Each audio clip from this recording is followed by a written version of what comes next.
Avant Rocky, Sylvester Stallone était tellement sans argent qu'il a vendu son propre chien devant une épicerie de quartier, juste pour pouvoir manger. Charlize Theron est arrivé à Los Angeles avec 400 $ en poche et a été repéré par un agent lors d'un esclandre dans une file d'attente à la banque. Halle Berry a vécu plusieurs semaines dans un foyer pour femmes sans abri à New York.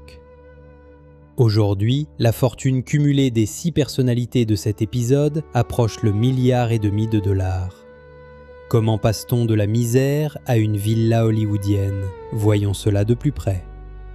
Aujourd'hui, 6 histoires de personnes qui ont commencé sans argent, sans toit et sans filet de sécurité et qui ont fini avec des statuettes et des contrats de plusieurs centaines de millions de dollars. Ce ne sont pas des histoires de chance, ce sont des histoires sur ce qui se passe quand abandonner n'est plus une option.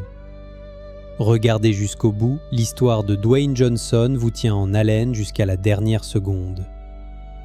Au milieu des années 70, Sylvester Stallone était un acteur inconnu, quasiment sans rôle et sans argent.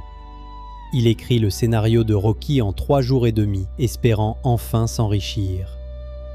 Les studios proposaient de grosses sommes pour les droits, mais exigeaient une star plus connue pour le rôle principal.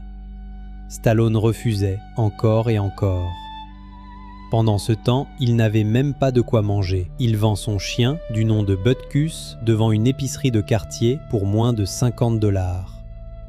Peu après, le studio United Artists accepte ses conditions et paie moins que ce que proposaient les concurrents, mais lui laisse le rôle principal.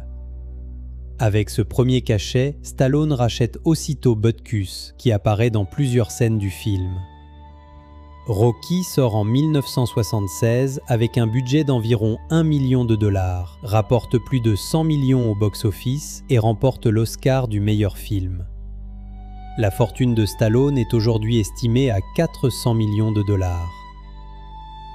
Charlize Theron a grandi dans une ferme d'Afrique du Sud, dans une maison où son père souffrait d'alcoolisme. En 1991, alors que Theron avait 15 ans, son père, lors d'un nouvel accès de violence, tire à travers la porte de la chambre où elle se cachait avec sa mère.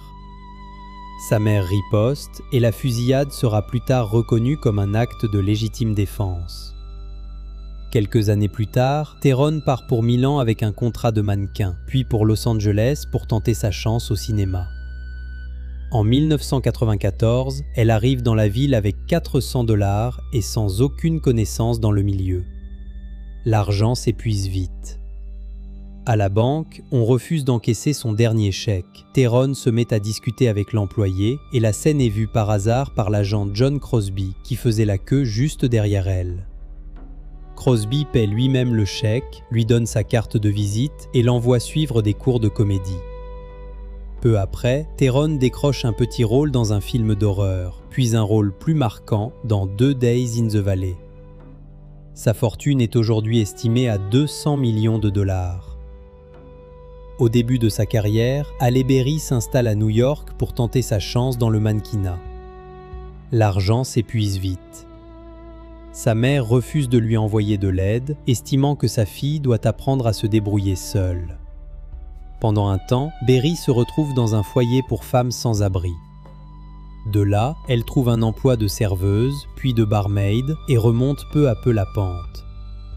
Sa carrière d'actrice ne décolle pas tout de suite, mais en 2002, Berry devient la première femme noire à recevoir l'Oscar de la meilleure actrice pour À l'ombre de la haine. Sa fortune est aujourd'hui estimée à $90 millions.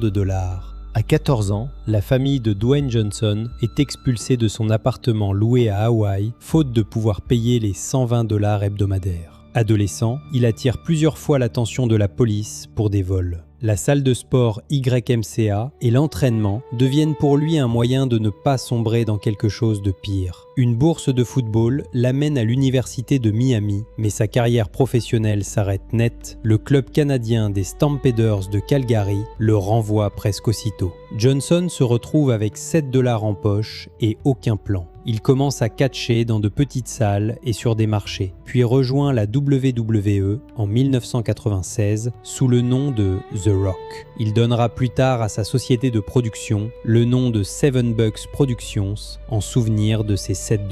Sa fortune est aujourd'hui estimée à 800 millions de dollars, sans compter sa part dans la marque de tequila Teremana. D'ailleurs, si vous deviez repartir de zéro, sans argent et sans toit, auriez-vous assez de persévérance pour parcourir tout ce chemin? Écrivez-le en commentaire, ça m'intéresserait de le savoir. Poursuivons. Viola Davis a grandi à Central Falls, dans le Rhode Island, dans un appartement infesté de rats, avec des toilettes qu'il fallait rincer à la main avec un seau. La famille avait régulièrement faim, le père battait la mère, et les tickets alimentaires ne suffisaient pas. Davis a reconnu que, dans les périodes les plus dures de son enfance, elle volait de la nourriture dans l'épicerie voisine, simplement pour ne pas rester affamée. Elle a découvert le jeu d'actrice à la télévision en regardant Cicely Tyson et a décidé qu'elle pourrait, elle aussi, y arriver. Le programme Upward Bound l'a menée vers un atelier de théâtre. Puis, elle a obtenu une bourse complète pour le Rhode Island College avant d'intégrer la Juilliard School. En 2017,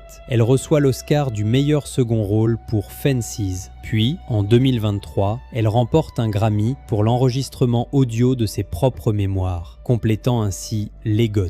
Sa fortune est aujourd'hui estimée à 35 millions de dollars, la plus modeste parmi les personnalités de cet épisode, alors que son parcours a sans doute été le plus difficile de tous. En 1985, Steve Harvey se produit pour la première fois sur scène en stand-up et gagne 50 $. Le lendemain, il démissionne de son emploi stable, jugeant que la comédie comptait plus que la sécurité. Le plan ne fonctionne pas tout de suite. Pendant les 3 années suivantes, Harvey est pratiquement sans domicile et vit de longs moments dans sa propre voiture, enchaînant les spectacles occasionnels dans de petits clubs. Le tournant arrive avec un passage télévisé au théâtre Apollo, après quoi on commence à l'inviter à la télévision. Aujourd'hui, Harvey anime plusieurs émissions à la fois et sa fortune est estimée à 200 millions de dollars. La liste ne s'arrête pas là. Chris Pratt a vécu plusieurs années dans un van à Hawaï et travaillé comme serveur au restaurant Bubba Gump Shrimp, jusqu'à ce que l'actrice Rae Dawn Chang le remarque. Kevin Hart a grandi dans un quartier pauvre du nord de Philadelphie, élevé par une mère célibataire, et vendait des chaussures pour arrondir ses fins de mois. Jennifer Lopez a grandi dans une famille modeste du Bronx et, avec le premier argent gagné grâce à des spectacles de danse, aidait à payer les factures familiales. 6 points de départ différents, 6 trous différents dont il a fallu sortir. Un chien vendu et de l'entêtement pour Stallone. Un traumatisme d'enfance et un guichet de banque pour Theron. Un foyer pour sans-abri pour Berry. Une expulsion et 7 $ pour Johnson. Des rats et la faim pour Davis. Une voiture en guise de maison pour Harvey. Les 6 personnalités de cet épisode cumulent aujourd'hui près d'1,5 milliard de dollars. Aucun d'eux n'est parti avec un filet de sécurité et la plupart n'avaient même pas de plan de secours. Si cette vidéo vous a plu, mettez un like, c'est la meilleure façon de remercier la chaîne et abonnez-vous pour ne pas manquer la prochaine histoire.